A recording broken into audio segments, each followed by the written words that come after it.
नमस्कार दोस्तों, स्वागत है आपके अपने YouTube चैनल संस्कृत अड्डा पर। दोस्तों, आज की जो वीडियो इसमें हम करने वाले हैं संस्कृत की परीक्षाओं के लिए जो महत्वपूर्ण क्वेश्चन जो आपके आगे सभी जो एग्ज़ाम आने वाले हैं उनके लिए महत्वपूर्ण रहेंगे।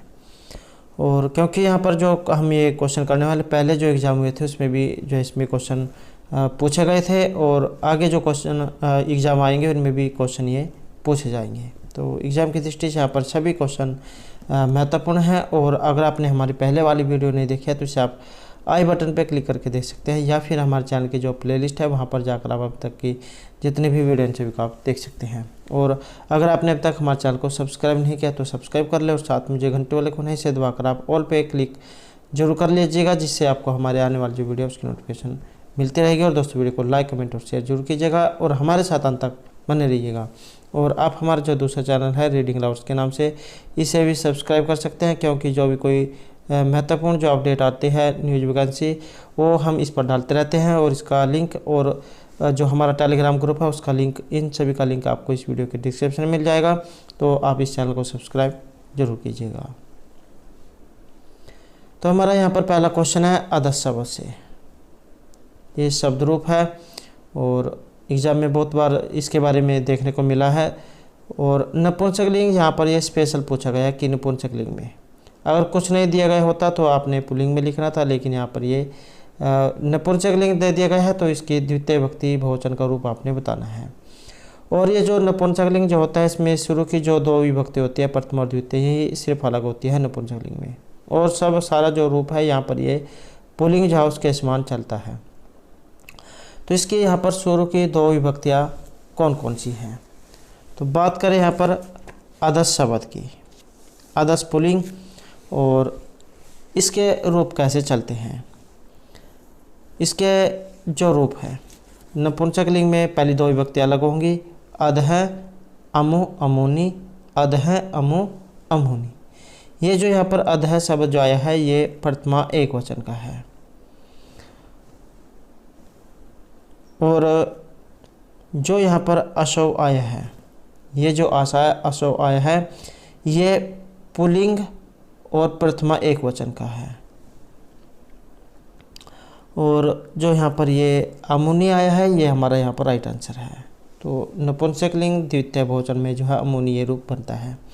अब बात कर लेते हैं यहाँ पर इनके रूप कैसे चलते हैं। तो पहले हम नपुंसकलिंग को देख लेते हैं। अधः अमु अमुनि, अधः अमु अमुनि।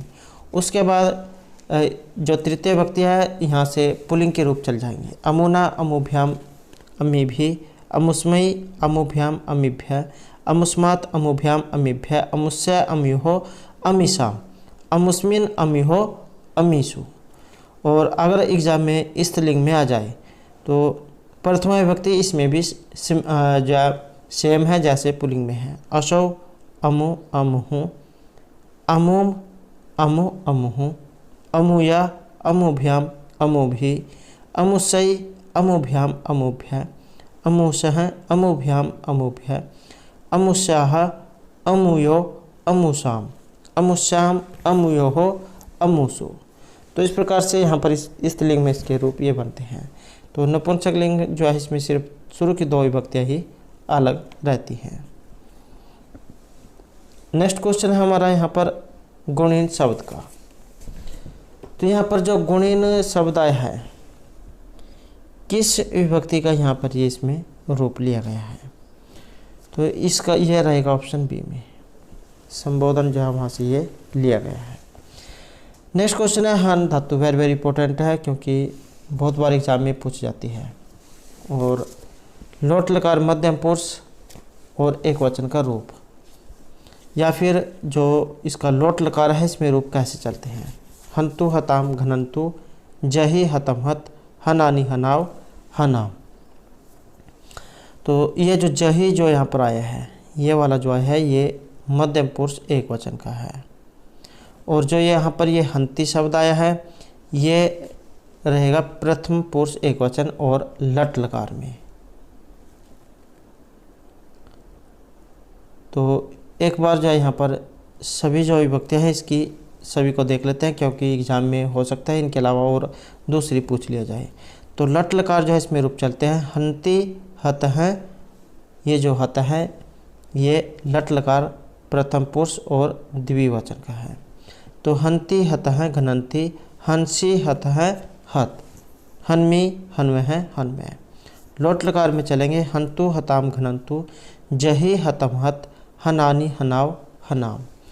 और जो विधिलिंग लकार है इसमें चलेंगे हन्यात हन्यतम हन्यु, हन्याह हन्यातम हन्यात, हन्याम हन्याव हन्याम। और लंग लकार में अहन अहताम अघनन, अहन अहतम अहत, अहनम अहनव अहनम। और जो लिट लकार है इसमें चलेंगे हनिष्यति हनिष्यत हनिष्यन्ति, हनिष्यसि हनिष्यत हैं हनिष्यत, हनिष्यामी हनिष्याम हैं हनिष्याम हैं। तो इस प्रकार यहाँ पर लिट लकार में चलते हैं। नेक्स्ट है यहाँ पर व्यंजन वर्ण। तो व्यंजन वर्ण की जो सही मात्रा इनमें से कौन सी है? इसमें आपने एक श्लोक सुन रखा होगा, एक मात्र भवेद हर्ष द्विमात्र दीर्घ उच्यते, त्रिमात्र है तो प्लुत गेयो व्यंजनम च अर्धमात्रकम। तो व्यंजन जो यहाँ पर अर्धमात्रा माना गया है। तो ऑप्शन डी यहाँ पर हमारा इसमें आंसर रहेगा। नेक्स्ट है यहाँ पर गवेषण है, शब्द का जो संधि विच्छेद है इनमें से कौन सा बनेगा? तो इसका बनेगा ऑप्शन बी, गो प्लस एसना गवेषण है।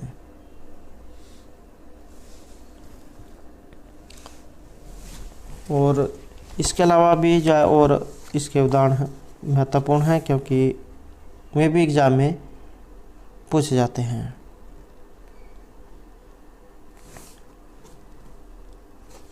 तो एक जो एग्जाम में ये प्रेजते और उपोस्ति ये रूप भी देखने को मिले हैं। इंगी पर उपम सूत्र में लगता है प्रे प्लस एजते प्रेजते, उप प्लस ओस्ति उपोस्ति।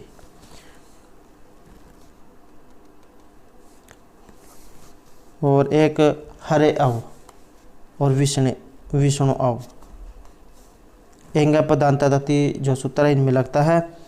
और हरे प्लस अव ये जो हर सब आ जो है ये होता है हरे अव, ये शब्द रूप है। हरे प्लस अव जो है इसका बनेगा, हरे में प्लस और अव।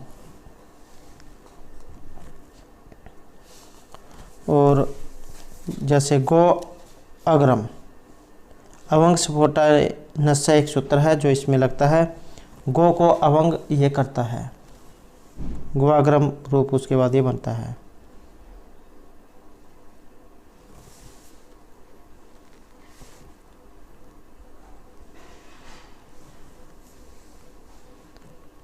और एक जो एग्जाम में आता है वांतो ही प्रत्यय का गोयम वाला रूप, ये भी जो एग्जाम में बहुत देखने को मिला है। गोयम, गो प्लस यम और वांतो ये प्रत्यय इसमें लगा है।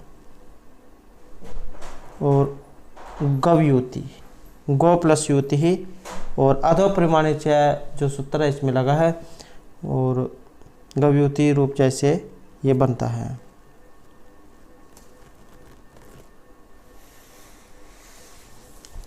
नेक्स्ट रहेगा यहाँ पर 32।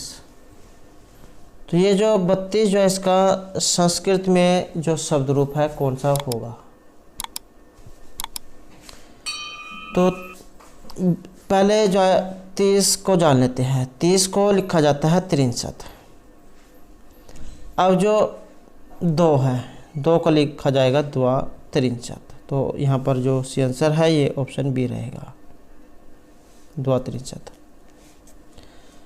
नेक्स्ट क्वेश्चन है रथस्य पश्चात इस वाक्य का समास। तो इसमें रहेगा ऑप्शन बी अनुरथम। और इसका जो विग्रह है ये रथस्य पश्चात बनेगा। जैसे इसी से मिलता जुलता एग्जाम में आता है अनुरूपम, रूपस्य योगम, रूपस्य योग्यम, रूपगस अनुसु। और जो अव्यभाव समास है इनमें रहता है। इसी से मिलता जुलता एक और है अनुविष्णु, विष्णु पश्चात, विष्णु गस अनुसु। तो ये जो 2-3 इससे मिलते जुलते हैं जो एग्जाम में आते हैं। और अव्ययभाव जो समास है इसकी पहचान यही है कि उसमें शुरू में अव्यय या फिर उपसर्ग दिया गया होता है, जैसे यहाँ पर ये अनुज में आया है। नेक्स्ट है सुबंत का। सुबंत के साथ पद के समास को क्या कहा जाता है?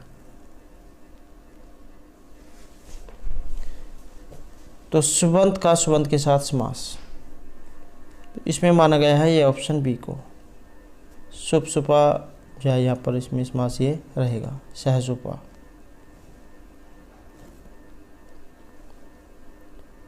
नेक्स्ट क्वेश्चन है यहाँ पर कादम्बरी से। कादम्बरी के जो रचयिता है इनमें से कौन है? या फिर जो कादम्बरी है यहाँ से और भी एग्जाम में क्वेश्चन पूछे जाते हैं। तो कादम्बरी जो है इसके रचयिता है महर्षि बाणभट्ट। और कादम्बरी के बारे में एग्जाम में एक पंक्ति आती है कि कादम्बरी रसज्ञानाम आहुरापि न रोचते। महर्षि बाणभट्ट जो उनके द्वारा ये रचित है। और महर्षि बाणभट्ट का समय है 7वीं शताब्दी का पूर्वार्ध।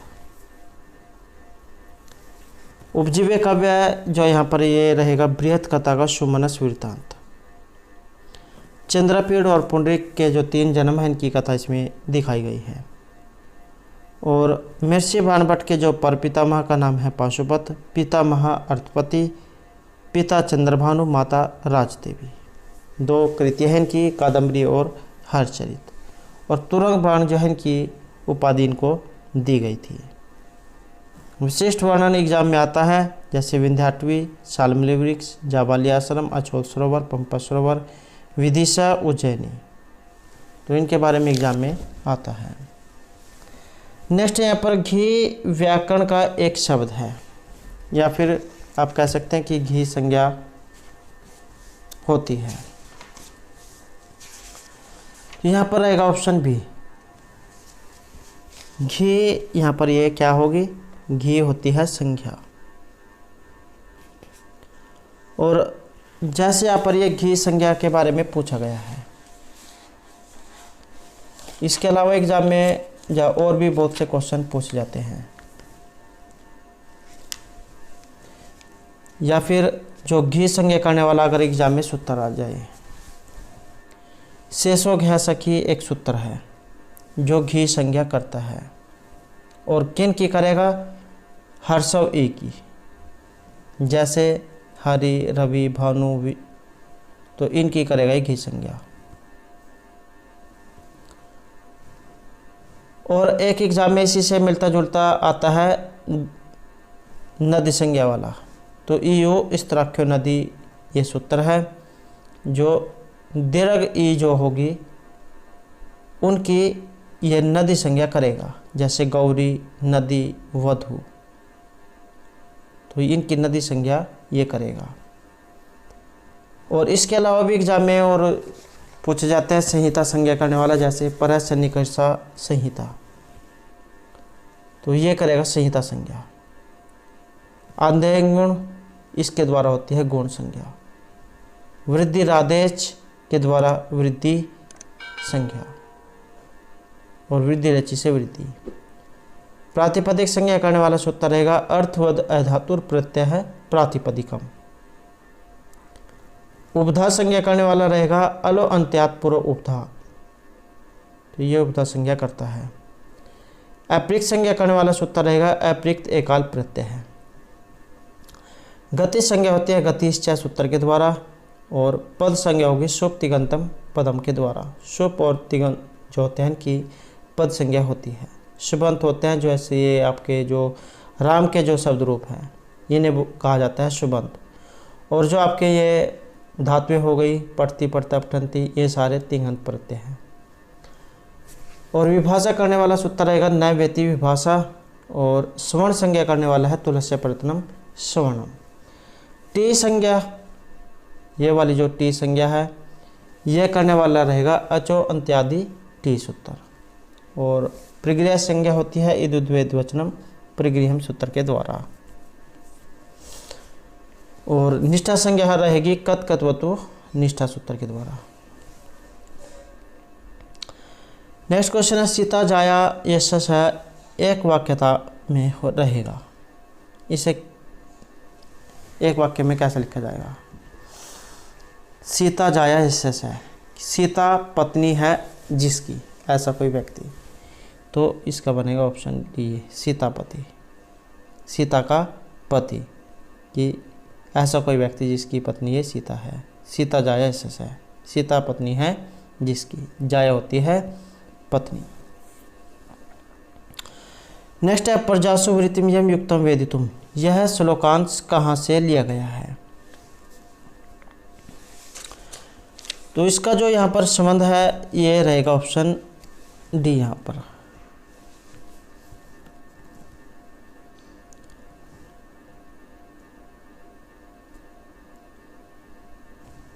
सॉरी ऑप्शन ए किरात अर्जुनियम, जहाँ वहाँ से ये लिया गया है। और किरात अर्जुनियम जब महर्षि जो भारवी हैं उनके द्वारा रचित है, और प्रथम सर्ग जो वहाँ से ये लिया गया है। और जो यहाँ पर किरात जो है ये भगवान शिव के लिए आया है, और अर्जुन यहाँ पर इसमें नायक हैं किरात अर्जुनियम में, और नायिका जो है द्रौपदी है, और 18 जो है इसमें सर्ग है।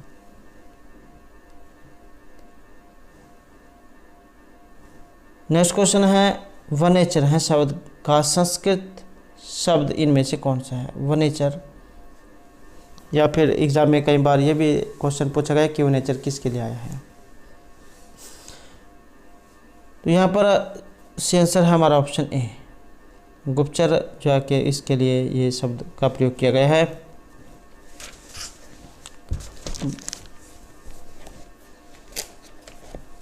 किरात अर्जुनियम जो वहाँ से ये लिया गया है।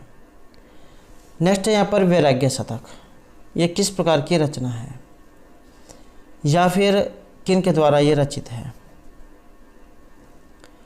तो वैराग्य शतक महर्षि जो भर्तृहरि है इनके द्वारा 3 शतक लिखे गए हैं, नीति, श्रृंगार और वैराग्य शतक।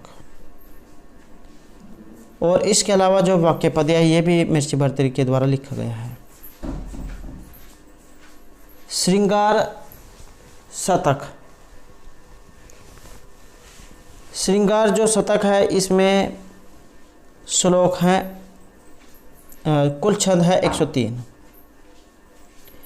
नीति शतक में है 101, और जो वैराग्य शतक है इसमें है 111 श्लोक। महर्षि भर्तृहरि ने 3 शतक मुक्त काव्य जगत में ये अनुपम है, अर्थात मुक्त काव्य में रहेंगे, या फिर यहाँ पर जैसे खंड काव्य है।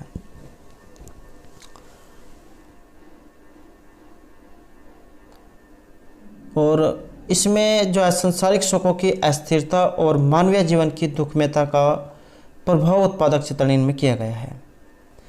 श्रृंगार शतक भर्तृहरि के यौवन विलास का उद्गार है, इसमें श्रृंगार का उद्गम विलासपूर्ण वर्णन है। और नीति शतक ये व्यवहारिक उपदेशों का भंडार है, इसमें अंकित पद इतने मार्मिक यथार्थ और अनुभूति प्रदान है कि वे तत्काल हृदयंगम होकर अध्येताओं को कल्याण पथ पर प्रवृत्त करने की प्रेरणा देते हैं।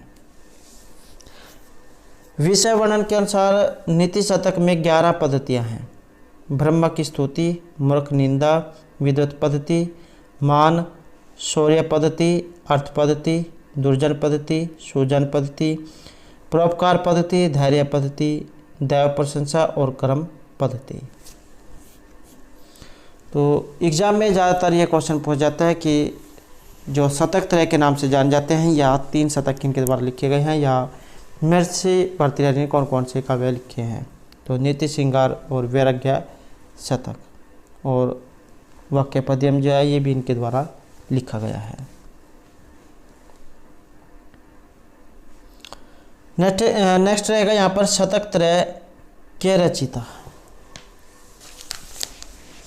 तो 3 शतकों के लिए जाने जाते हैं यहाँ पर महर्षि भर्तृहरि। तो ऑप्शन बी यहाँ पर हमारा सही आंसर रहेगा। नेक्स्ट है भोगा न भुक्ता वयम भुक्ता, यह श्लोकांश किस ग्रंथ से लिया गया है?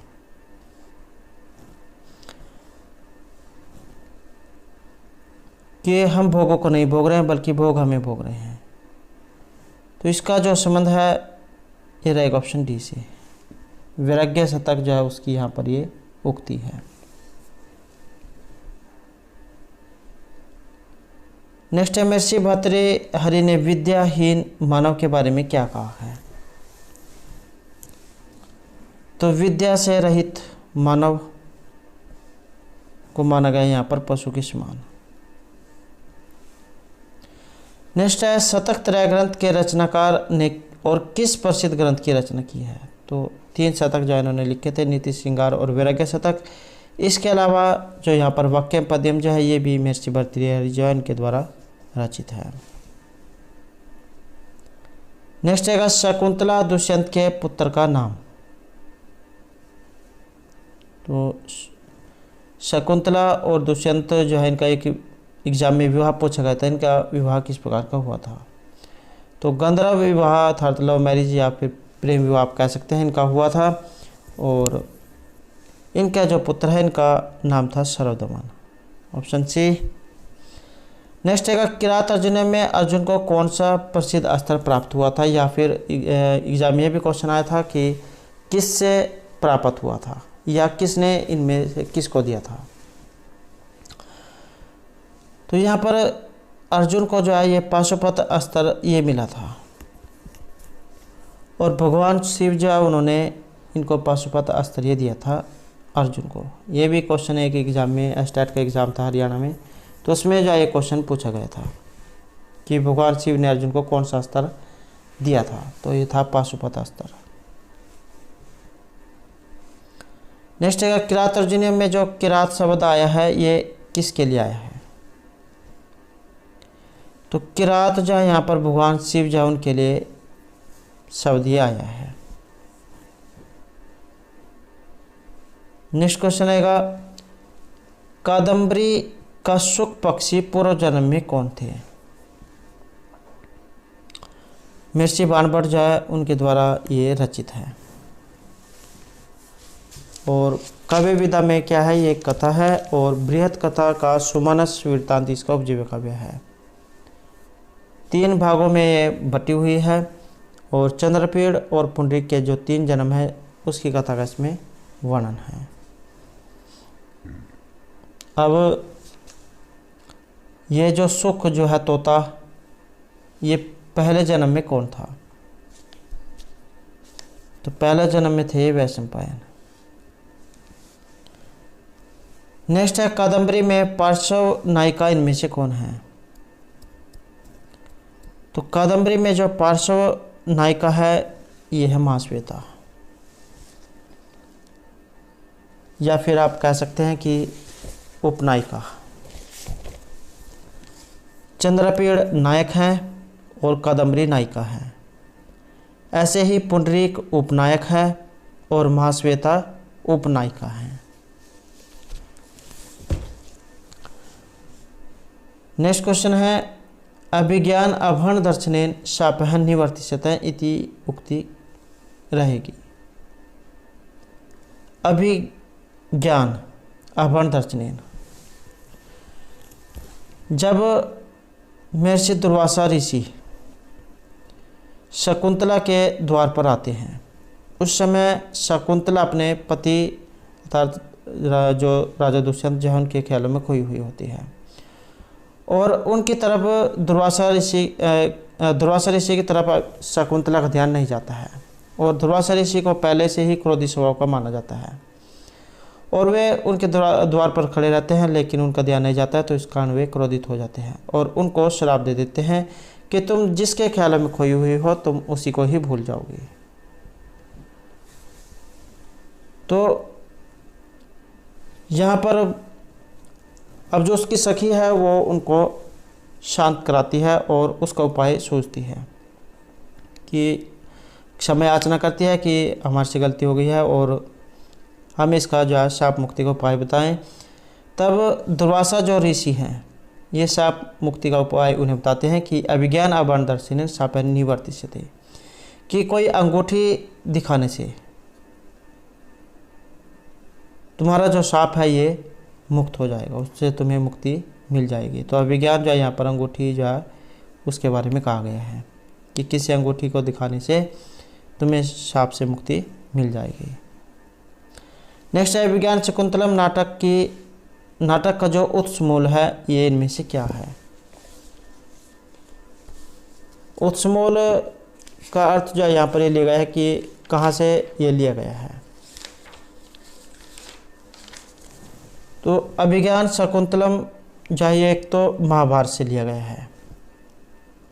अब महाभारत का भी जो आदि पर्व है वहाँ से ये लिया गया है, तो यह आपने याद रखना है। महाभारत कई बार एग्जाम में महाभारत भी दे दिया गया होगा, एग्जाम पूछ लिया जाएगा अभिज्ञान शकुंतलम महाभारत के किस पर्व से लिया गया है। और महाभारत जो इसमें है 18 पर्व, तो इन 18 पर्व में से ये किस पर्व से लिया गया है। तो महाभारत के जो आदि पर्व जो है वहाँ से ये लिया गया है, महाभारत का आदि पर्व।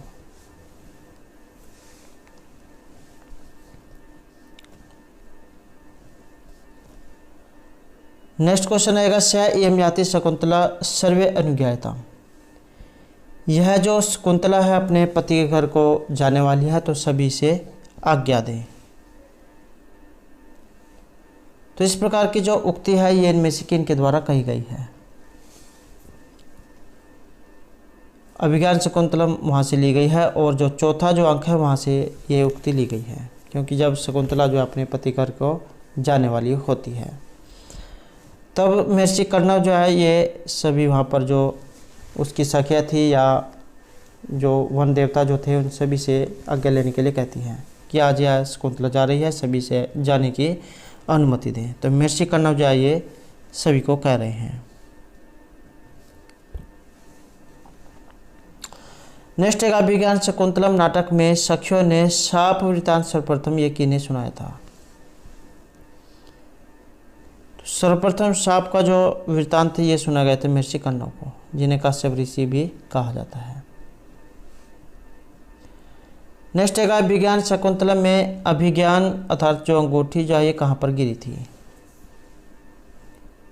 तो जब शकुंतला जो है रास्ते में थकी हुई होती है और मुंह धोने लग जाती है तब सचे तीर्थ जो है वहाँ पर ये उनकी अंगूठी हाथ से निकल कर जो है गिर जाती है और एक जो मछली जो है उनके पेट में चल जाती है और जब मछुआरा उसे पकड़ता है तब और उसकी चीर फाड़ करता है तब उसके पेट से वो अंगूठी निकलती है जिसे राजा को दिखाता है और राजा को सारी घटना फिर याद आ जाती है। तो इस प्रकार का जो यहाँ पर वर्णन होता है और ये सचिव तीर्थ जो है इसमें शकुंतला की अंगूठी गिरी थी। नेक्स्ट है रामचंद्र ने छाया सीता को क्यों नहीं देख पाए। तो रामचंद्र छाया सीता को क्यों नहीं देख पाए थे, यहाँ एग्जाम में पूछा जाता है कि ये छाया अंक। तो तीसरा अंक जो है ये छाया अंक है उत्तरामचरित में जो महर्षि भभूति के द्वारा रचित है और अंकों की संख्या 7 है और करुण रस का कवि महर्षि भभूति को माना गया है। और यहाँ पर क्यों नहीं देख पाए थे, तो कारण था ऑप्शन सी, सीता को दिए गए भागीरथी की आशीर्वाद की वजह से। और जैसे यहाँ पर इसमें 7 अंक हैं और इनके नाम और एक एग्जाम में इनकी श्लोक संख्या पूछा गया था। तो प्रथम अंक का नाम है चित्रदर्शन और इसमें जो श्लोक है 51 है। द्वितीय अंक में नाम पंचवटी प्रवेश, श्लोकों की संख्या है 30। तृतीय अंक छायांक है और श्लोकों की संख्या है 48। चतुर्थ अंक कौशल्यजनक योग और श्लोकों की संख्या है 29। पंचम अंक कुमार विक्रम है और श्लोकों की संख्या है मानी गई है 35। षष्ठम अंक कुमार प्रत्यय विज्ञान और श्लोकों की संख्या मानी गई है 42। सप्तम अंक गर्भांक और श्लोकों की संख्या मानी गई है 21। तो इस प्रकार से इसमें ये 7 अंक और इनके ये श्लोक संख्या है। नेक्स्ट आएगा उत्तरामचरित नाटक का जो मुख्य रस है क्या है। महर्षि भभूति जो उनके द्वारा रचित है और महर्षि भभूति को कौन रस का कवि माना गया है। तो इस प्रकार से यहाँ पर ऑप्शन ए रहेगा। नेक्स्ट है उत्तरामचरित की जो अंक संख्या है कितनी है, इसमें अंक कितने हैं। तो अंकों की संख्या इसमें 7। चित्रदर्शन, पंचवटी प्रवेश, छायांक, कौशल्यजनक योग, कुमार विक्रम, कुमार प्रत्यय विज्ञान और गर्भांक। तो इस प्रकार से 7 ये अंक हैं। नेक्स्ट है अविदित गतयामा रात्रि एव व्यम आसित उत्तरामचरित में किसकी उक्ति है। तो उत्तरामचरित से ली गई है और उक्ति की यहाँ पर अगर हम बात करें तो उक्ति है ये राम की। और राम इसमें क्या कहते हैं, एक श्लोक जो है उसमें इसके बारे में कहा गया है। किम अपि मंदम मंदम आसक्ति योगात अविलित कपोलम जलपतोर कर्मेण अशिथिल परिभम परिरम्भ्य व्यापृत एक दोषणय अविदित गतियामा रात्रि व्यम आसीत। तो इसमें जो श्री राम जो ये सीता से कहते हैं कि प्रिय, यह वही प्रसवर्ण पर्वत है जहाँ वनवास के समय हम लोग रहते थे और जहाँ हम दोनों एक दूसरे को गाढ़ालिंगन किए हुए और एक दूसरे को गाल से गाल सटाए हुए रात को बिताते थे। कि रात बीत जाती थी परंतु हमारी जो बातें हैं ये ख़त्म नहीं होती थी। या फिर आप इस तरीके से समझ सकते हैं जिस प्रकार एक प्रेमी जोड़ा जो होता है वो पूरी रात जो है बात पे लगा रहता है लेकिन उसका जो मन नहीं बढ़ता है। तो इस प्रकार से यहाँ पर राम जो है सीता से कह रहे हैं कि रात जब बीत जाती थी परंतु हमारी बातें जो है ख़त्म नहीं होती थी। नेक्स्ट है छायांक का मुख्य उपजीव्य इनमें से कौन सा है। छायांक का जो उपजीव्य है ये रहेगा ऑप्शन सी, राम सीता पुनः मिलन। नेक्स्ट है मेघदूत में जो शाप कितने वर्ष का था। महर्षि कालिदास जैन के द्वारा रचित है और मेघदूत को गीति काव्य या फिर खंड काव्य आप कह सकते हैं और मंदाक्रांता छंद इसमें रहेगा। और कुबेर जो है धन के स्वामी जो कुबेर उनके द्वारा यक्ष को शाप यहाँ पर दिया गया था 1 साल के लिए। उसके बाद जो रामगिरी पर्वत जो थे वहाँ पर जाकर रहने लग जाते हैं। नेक्स्ट है मेघदूत में अभिशप्त यक्ष कहाँ के निवासी थे। जब इनको शाप दिया गया उसके बाद ही कहाँ जाकर रहने लग जाते हैं। तो ये लग जाते हैं उसके बाद रामगिरी पर्वत पर, जहाँ पर उसके बाद जो है मेघ को दूत के रूप में अपने प्रियतमा के पास ये भेजते हैं। नेक्स्ट है कंठा श्लेष पर्णी जने, इसमें जन शब्द से किसकी ओर संकेत किया गया है। तो इसमें जो यहाँ पर जन शब्द जो आया है ये रहेगा ऑप्शन डी, यक्ष का यहाँ पर ये बोधक है। और पूर्व मेघ से ली गई है और इसमें क्या कहा गया है कि कंठ के आलिंगन के इच्छुक जन प्रिय के दूर स्थित होने पर तो कहना ही क्या। कंठाश्लेष पणिजने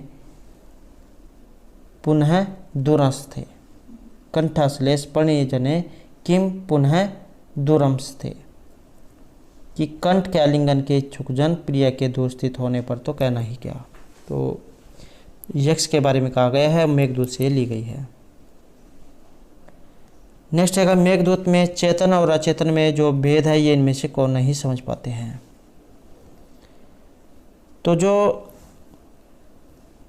कामर्त जो व्यक्ति होते हैं, काम पीड़ा वाले, वो अच्छे बुरे में भेद नहीं समझ पाते हैं। जब उनके ऊपर ये काम भावना का भूत सवार होता है तब वो अच्छे बुरे में अंतर नहीं कर पाते हैं और इस कारण से बुराई में लिप्त हो जाते हैं। तो चेतन और चेतन में जो अभेद है ये कामर्थ व्यक्ति, काम पीड़ित व्यक्ति जो होते हैं ये अंतर नहीं कर पाते हैं। तो दोस्तों ये थे हमारे आज के यहाँ पर संस्कृत की परीक्षाओं के लिए कुछ महत्वपूर्ण क्वेश्चन जो आपके आगे आने वाले एग्जाम के लिए महत्वपूर्ण रहेंगे। और दोस्तों अगर आपने अब तक हमारे चैनल को सब्सक्राइब नहीं किया तो सब्सक्राइब कर ले और हमारे साथ अंत बनाने के लिए धन्यवाद।